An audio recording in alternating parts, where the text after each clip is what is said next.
السلام علیکم پیارے دوستو، کیا آپ جانتے ہیں کہ نصیب کا لقمہ کسے کہتے ہیں؟ مشہور عرب مفکر اور دائی ڈاکٹر تانوی رحمۃ اللہ علیہ فرماتے ہیں کہ وہ کابل میں تھے تو وزارت خارجہ کی طرف سے حکم ہوا کہ وہ فوری طور پر ایک ضروری کام سے روس چلے جائیں۔ وہ تیار ہوئے لیکن یہ پریشانی لاحق ہوئی کہ غیر مسلم ہے، وہاں ان کا ضیاع مجھ سے تو نہیں کھایا جائے گا۔ گھر میں دو دیسی مرغیاں تھیں۔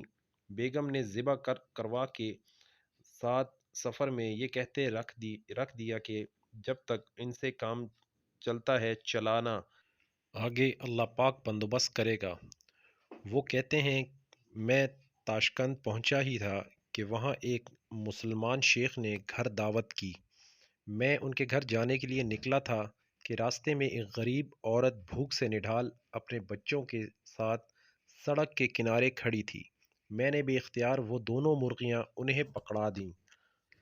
ابھی ایک گھنٹہ نہیں گزرا تھا کہ کابل سے تار آئی کہ وہ جس کام کے لیے آپ کو بھیجا تھا وہ ہو گیا ہے، آپ واپسی کی فلائٹ پکڑ لیں۔ شیخ صادق مجید کہتے ہیں کہ اس سفر کا مجھے کوئی اور مقصد سمجھ نہیں آیا سوائے اس بات کے کہ میرے گھر دو مرغیاں تھیں جو 4000 کلومیٹر دور کسی غریب ماں اور بچوں کا رزق تھیں۔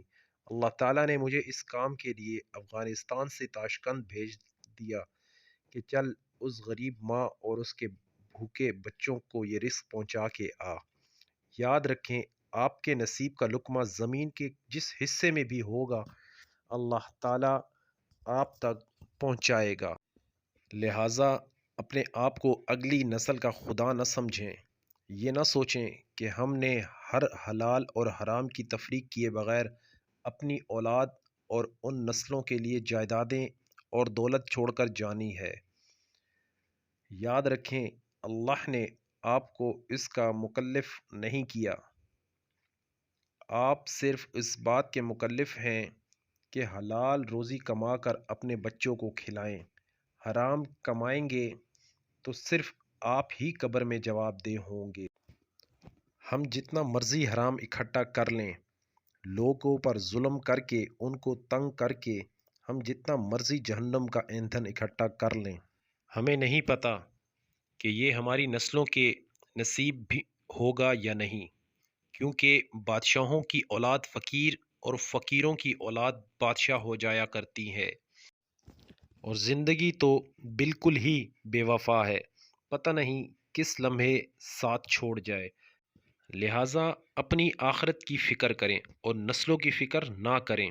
وہ نیلی چھت والا ان کا بھی مالک اور رازق ہے۔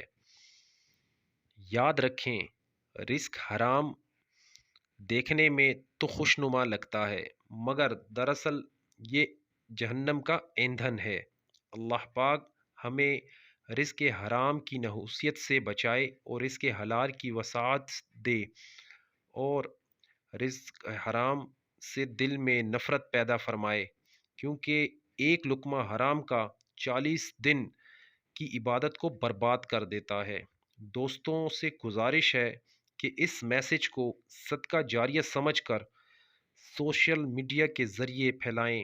اگر ایک بندہ بھی اس کاوش سے راہ راست پہ آ گیا تو ہماری نجات کے لیے کافی ہے۔ جزاک اللہ۔